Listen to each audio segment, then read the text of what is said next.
सृष्टि, उन्नति और क्रांति का आधार विचार होगा। विचार करें कि हमारे पास पूंजी कितनी है, हमारे पास संसाधन कितने हैं, हमारे बच्चे की क्षमता का परीक्षण काउंसलिंग से करियर निर्माण का काम नहीं करता है। जब उस बालक के और उस गार्जियन के मन में बच्चे की अभिरुचि और क्षमता के अनुसार एक विचार बनेगा, एक संकल्प होगा कि ये कौन से स्ट्रीम में जाकर के बहुत अच्छा कर सकता है, और तब वो जो निर्णय होगा वो निश्चय ही उस बच्चे के भविष्य निर्माण में और आपकी अपनी जो जेब की ताकत है वो कहां तक उसके काम आ सकती है, और बच्चा उन सब के संसाधनों के सहारे कितना आगे जा सकता है, ये काउंसलिंग उसका बहुत मायने रखता है। अगर हम बिना विचार किए ही जबरिया उसको किसी स्ट्रीम में डाल देते हैं, वो बायोलॉजी पढ़ना चाहता है और हम मैथमेटिक्स ग्रुप वाले में डाल दिए, तो क्या परिणाम अच्छा हो? नहीं। इस हो सके तो मनोचिकित्सकों के पास ले जाए, उनके अच्छे गुरुजनों के पास ले जाए। अगर आपने पहुंच हो कि IIM संस्थान के किसी विद्वान की जरूरत हो काउंसलिंग कराने की, अपने बच्चे की अगर 11वीं 12वीं पास कर लिया है, किस स्ट्रीम में भेजना है, तो उनका भी सलाह लेना चाहिए और अपनी बुद्धि दौड़ानी चाहिए। ये जरूर हमें सोचना है कि जिनके बच्चे पढ़ चुके हैं और बहुत अच्छी सफलता नहीं पाए हैं, तो उन्हें भी एक काउंसलिंग की जरूरत है कि हम अपने बच्चों को अति धार्मिक होने से रोकें।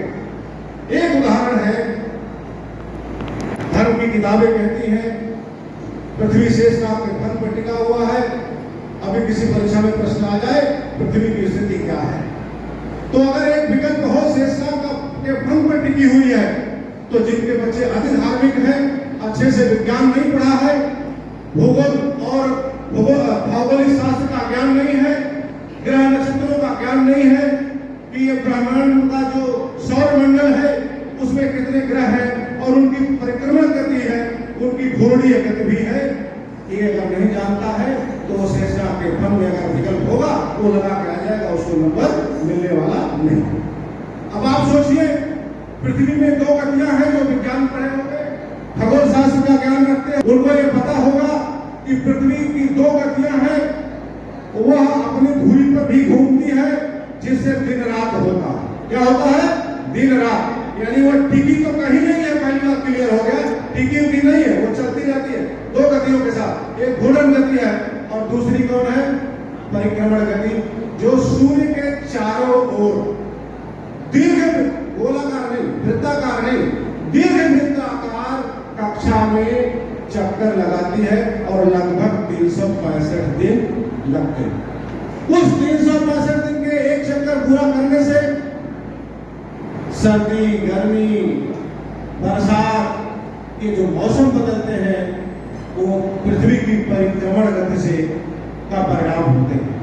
अब बताइए, एक तरफ अति धार्मिकता हमें सिखाती है कि हमारे बच्चे को इस तरह के प्रश्न आए तो शेषनाग के फन पर टिकी हुई है पृथ्वी, ये ज्ञान उसको उसकी उन्नति में बाधा।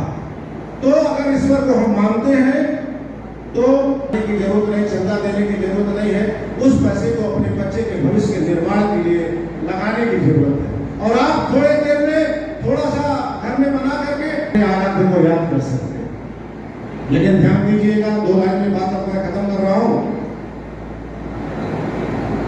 वो भगवान जब मुझे या हमारे धर्मों को अपना नहीं माना, हमारे पूर्वज इतनी आराधना पूजा पाठ आज करते रहे, वर्ण व्यवस्था भूगोल की किताब से नहीं आई थी, विज्ञान की किसी किताब में नहीं लिखा, दुनिया के किसी साहित्य की किताब में नहीं लिखा, वर्ण व्यवस्था ब्राह्मण क्षत्रिय वैश्य शूद्र कहाँ लिखा है?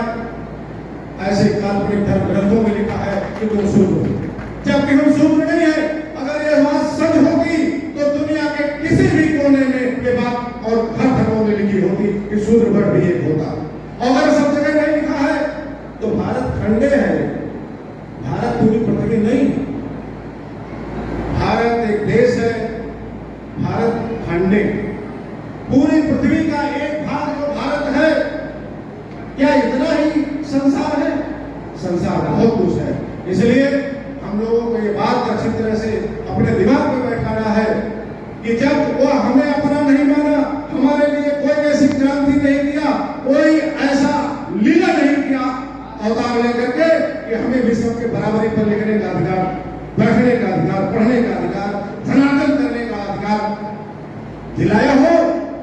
अगर संविधान आया तो अनुच्छेद 14 ने मिल के समानता दी, अनुच्छेद 15 ने धर्म, जात, लिंग, जन्म के स्थान आदि के आधार पर भेदभाव का निषेध किया।